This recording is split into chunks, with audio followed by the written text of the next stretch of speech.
अब खबर यूपी के फतेहपुर से है, जहां जमींदार परिवार के वकील की हत्या से सनसनी फैल गई। 68 साल के जयराज मान सिंह की गला काटकर हत्या कर दी गई थी। खेतों में उनकी डेड बॉडी मिली। दिन दहाड़े हत्या की वारदात से हड़कंप मच गया। वकील के परिवार का आरोप है कि पैसे के विवाद में हत्या की गई। जयराज मान सिंह की पत्नी ने मुंशी अंकित पर पैसे के लेन देन में हत्या का आरोप लगाया। पुलिस ने अंकित समेत अज्ञात आरोपियों के खिलाफ मुकदमा दर्ज किया है। बताया जा रहा है कि जयराज मान सिंह के नाम पर सैकड़ों बीघा जमीन है, जिसकी कीमत 500 करोड़ के आसपास की है और उसी की डील को लेकर यह मामला हो सकता है। पुलिस अब मुंशी अंकित से पूछताछ कर रही है। परिवार के मुताबिक जयराज सिंह को अंकित ही आखिरी टाइम घर से अपने साथ लेकर गया था। जो मृतक हैं जयराम मान सिंह हैं, जिनकी एज करीब 68 साल है। ये बुलेट चौराहे के पास इनका आवास है, जहाँ पर ये एक अपनी पत्नी और इनकी एकमात्र बेटी है उसके साथ रहते हैं और घर में जो है कुछ नौकर रहते हैं। ये बताया गया कि करीब 4:30 बजे एक व्यक्ति जो है इनको जो इनका महर्षि विद्या मंदिर के पास है, करीब काफ़ी जो है लैंड है और उसके सटे हुए बाग हैं, वहाँ पर यहाँ लेके आया था इनको। और फिर उसी व्यक्ति द्वारा घर वालों को सूचित किया गया कि इनसे संपर्क नहीं हो पा रहा है। जब घर वाले और बाकी लोग यहाँ पर आए तो यहाँ पे इनको जो है मृत अवस्था में गले पे इनको जो है कटे का निशान है, ये पाया गया। बॉडी को पोस्टमार्टम के लिए भेजा जा रहा है। तहरीर प्राप्त करके जो है विवेचना के अनावरण के लिए प्रयास किया जा रहा है। खबर उत्तर प्रदेश की चंदौली से है, जहां दबंगों की गुंडागर्दी सामने आई। आपसी रंजिश के चलते दबंगों ने युवक को घेर कर लाठी डंडों से जमकर पीटा। देखें ये तस्वीरें। 26 सेकंड में दबंगों ने उस पर 24 बार लाठियां बरसाई।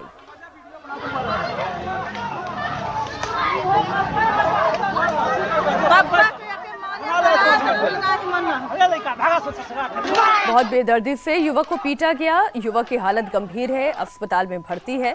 पिटाई का वीडियो सामने आ चुका है और वीडियो में आप देख ही सकते हैं, दबंग उस पर बेरहमी से हमला कर रहे हैं। जान बचाने के लिए वो चीख तो रहा है, लेकिन आसपास मौजूद लोग भी केवल तमाशा ही देख रहे हैं। जैसे तैसे वो अपनी जान बचाकर भागा। बताया जा रहा है युवक दवा लेकर वापस अपने घर लौट रहा था और इसी दौरान रास्ते में पहले से घात लगाए बैठे दबंगों ने उसे घेरा, पीटना शुरू किया। वीडियो के आधार पर पुलिस ने मुकदमा दर्ज कर लिया है, लेकिन 20 घंटे के बाद भी किसी आरोपी की गिरफ्तारी नहीं हुई है।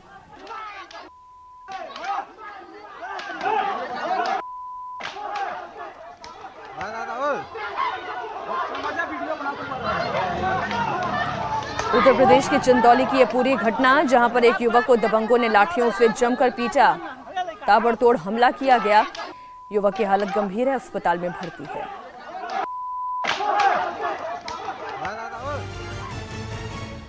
और अब खबर भोजपुरी स्टार पवन सिंह की, जो लखनऊ में बर्थडे पार्टी के दौरान अचानक भड़क गए। पार्टी में शामिल शख्स के कमेंट पर भोजपुरी स्टार इस कदर नाराज हुए कि धक्का मुक्की करने लगे। गुस्से में हाथ में माइक लेकर जैसे ही पवन सिंह आगे बढ़े, बाउंसर्स और सुरक्षा कर्मियों ने उन्हें रोक लिया। ये तस्वीर आप देखिए। सबसे पहले ये बर्थडे पार्टी के दौरान मामला इतना बिगड़ गया कि पवन सिंह ही खुद धक्का मुक्की करने लगे। वो इस कदर नाराज हो गए कि वो माइक लेकर आगे की तरफ बढ़ते हुए नजर आ रहे हैं। आपको जानकारी दे दें कि पवन सिंह जैसे ही भीड़ में किसी शख्स के पीछे गए, पार्टी में हड़कंप मच गया। उनके बॉडीगार्ड बाउंसर फौरन एक्शन में आ गए। कुछ ने पवन सिंह को अपने घेरे में लिया तो कुछ ने उस शख्स को पकड़ा जिसने पवन सिंह पर कमेंट किया था। लेकिन आप देखिए कैसे माइक पर पहले पवन सिंह कुछ बोलते हुए नजर आ रहे हैं। भीड़ में कोई शख्स है जो पवन सिंह पर कोई कमेंट करता है और ये कमेंट पवन सिंह को इतना नागवार गुजरता है कि वो खुद उस शख्स को मारने के लिए आगे बढ़ते हैं, धक्का मुक्की करने लगते हैं और इसके बाद फिर उनके बॉडीगार्ड मामले को संभालते हैं। लखनऊ की सुशांत गोल्फ सिटी में हुई एक बर्थडे पार्टी में थोड़ी देर तक अफरा तफरी का माहौल रहा। बाद में बाउंसर्स ने कमेंट करने वाले शख्स को वहां से बाहर निकाल दिया। तब कहीं जाकर मामला शांत हुआ। मैं आज ना बहुत सालों के बाद आज मेरा मन हुआ है, मिजाज हुआ है कि मैं कुछ सुनूंगा। हेलो,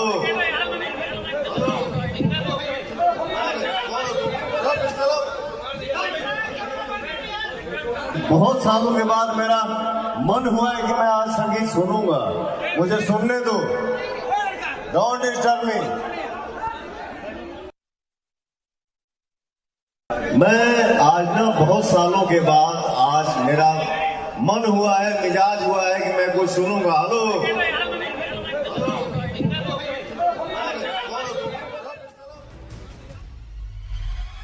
और अब खबर गुजरात की सूरत से, जहां पुलिस अपराधियों को लेकर एक्शन मोड में आ गई है। पुलिस ने कमलेश तिवारी की हत्या के आरोपी यूसुफ पठान को गिरफ्तार कर उसका जुलूस निकाला।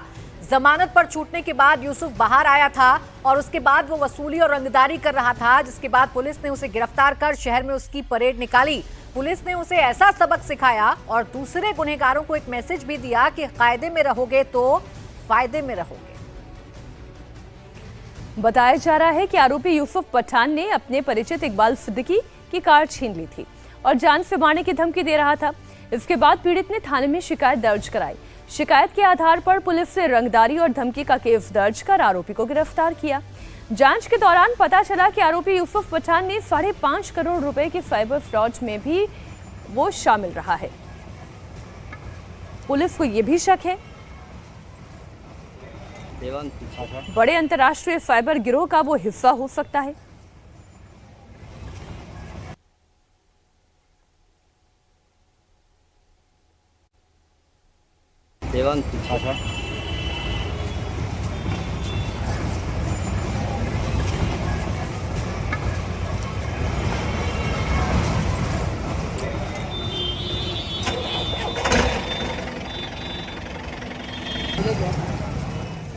अब खबर दिल्ली मेरठ एक्सप्रेस वे की, जहां पर रॉन्ग साइड ड्राइविंग का मामला सामने आया है। कार सवार 8 किलोमीटर तक तेज रफ्तार में अपनी गाड़ी को रॉन्ग साइड में दौड़ाता रहा। व्यस्त रहने वाले एक्सप्रेस वे पर बिना किसी रोक टोक के ट्रैफिक नियमों को ताक पर रखकर रॉन्ग साइड ड्राइविंग करते रहे। बाद में किसी ने ये सूचना ट्रैफिक पुलिस को दी। पुलिस को भी कार सवार को रोकने में अपनी गाड़ी 3 किलोमीटर तक दौड़ानी पड़ी। तब कहीं जाकर कार सवार रुका। कार सवार को पकड़ने के लिए कुछ देर तक उस लेन पर ट्रैफिक मूवमेंट को भी रोकना पड़ा। रॉन्ग साइड जा रहा, कितनी तेज चला।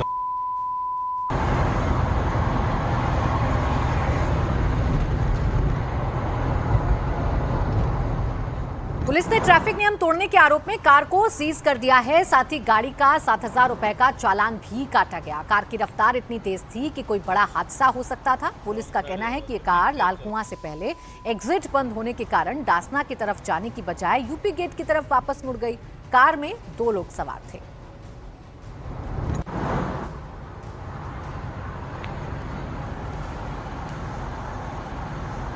रॉन्ग साइड जा रहा, कितनी तेज चला रहा। हाँ, फिर भी खड़े हो जाना, रोक लेना, एक दो पहले गाड़ी को रोक लेना। रॉन्ग साइड जा रहा, कितनी तेज चला रहा। हाँ, फिर भी खड़े हो जाना, रोक लेना, एक दो पहले गाड़ी को रोक लेना,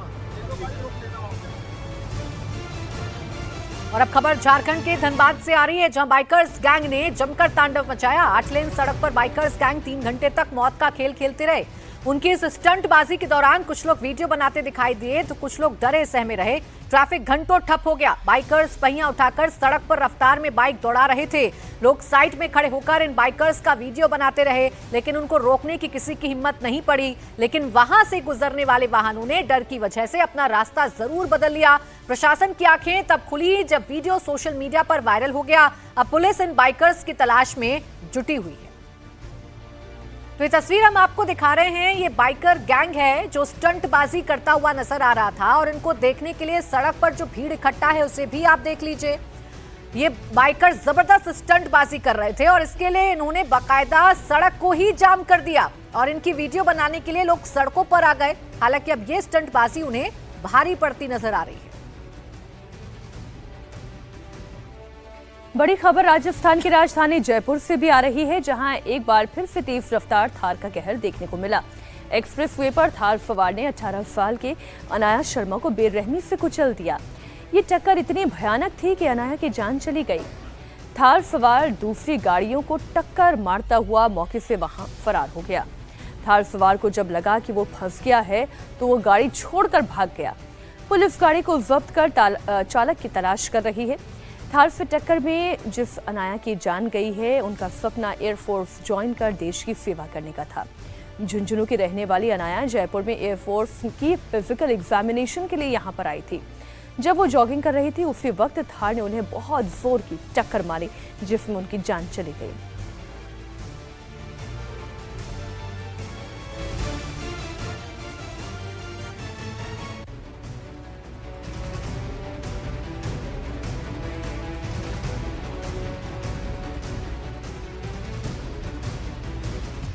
और अब खबर बिहार की राजधानी पटना से, जहां कुख्यात गैंगस्टर लॉरेंस बिश्नोई गैंग के शातिर अपराधी से मुठभेड़ हुई।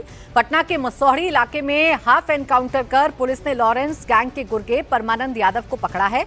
बिहार और झारखंड में गैंग का टॉप क्रिमिनल था ये। 36 से ज्यादा मुकदमे इसके खिलाफ दर्ज हैं। सूचना के आधार पर पुलिस ने घेराबंदी की। जैसे ही बदमाश को रोकने की कोशिश हुई, पिस्टल से ताबड़तोड़ फायरिंग इसने शुरू कर दी।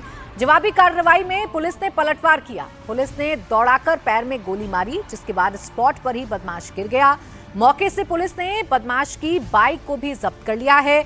लॉरेंस गैंग के खिलाफ पिछले 2 दिनों में ये दूसरी बड़ी कार्रवाई है। इससे पहले चंडीगढ़ में पुलिस और लॉरेंस गैंग के 2 शूटर्स के बीच मुठभेड़ हुई थी। पुलिस ने यहां भी हाफ एनकाउंटर के जरिए एक शूटर को अरेस्ट किया था, जो पिछले दिनों चंडीगढ़ के सेक्टर 32 में केमिस्ट शॉप पर फायरिंग कर भागा था। चंडीगढ़ के बाद अब पटना में बड़ी कार्रवाई को अंजाम दिया गया है। कुख्यात बदमाश परमानंद यादव बिहार और झारखंड में एक्टिव था और लॉरेंस गैंग के टॉप बदमाशों के लिस्ट में था। गोली लगने के बाद बदमाश को तुरंत पटना के पीएमसीएच में इलाज के लिए भेजा गया।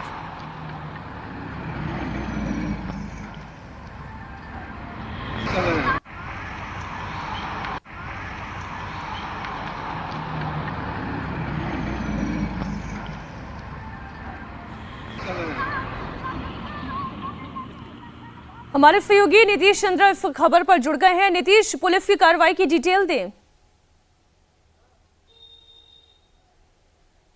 देखिए, सबसे पहले पटना के बेउर थाने की पुलिस को एक जानकारी मिली थी और उस जानकारी के आधार पर जब पुलिस ने 3 लड़कों को दबोचने की कोशिश की, उनमें से एक जो परमानंद यादव है वो भाग गया।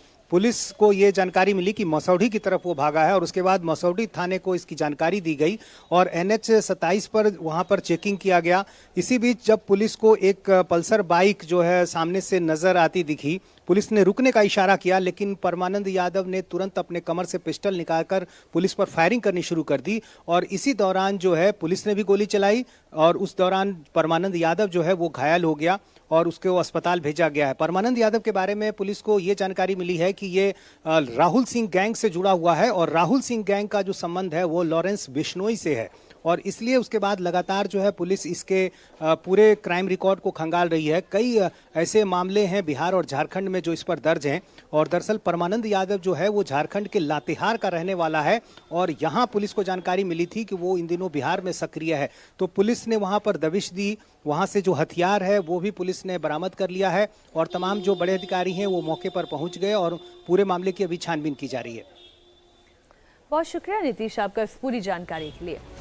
अभी मैं अगली खबर उत्तर प्रदेश के मिर्जापुर से है, जहां धर्मांतरण मामले में यूपी पुलिस को बड़ी कामयाबी हाथ लगी है। धर्मांतरण के मुख्य आरोपी फरीद को पुलिस ने हाफ एनकाउंटर के बाद अरेस्ट कर लिया। फरीद उसी जिम का मालिक है जिसकी आड़ में हिंदू लड़कियों को ब्लैकमेल कर धर्मांतरण का पूरा खेल चल रहा था। पुलिस को फरीद की कई दिनों से तलाश थी। मुखबिर की सूचना पर जब जंगल में छापे पड़े तो फरीद की घेराबंदी हो गई। उसने पुलिस पर गोली चला दी। जवाबी कार्रवाई में फरीद के पैर में गोली लगी। पुलिस ने फरीद के पास से एक अवैध तमंचा, कारतूस और मोबाइल फोन बरामद कर लिया है। जो मुख्य अभियुक्त था वांछित चल रहा था। मुखबिर के द्वारा सूचना मिली थी कि बरकछा जंगल के पास कहीं पर छिपा हुआ, उसको पकड़ने के लिए, गिरफ्तारी के लिए उस व्यक्ति के द्वारा पुलिस पार्टी पर फायरिंग की गई। अपराधी के द्वारा शातिर व्यक्ति था। पुलिस पार्टी के द्वारा आत्मरक्षात्मक फायरिंग की गई, इसमें वो घायल हुआ। घायल व्यक्ति का नाम फरीद है, जो कि जिम संचालक है, जो कि एक जिम चलाता है जिसका नाम आयरन फायर है।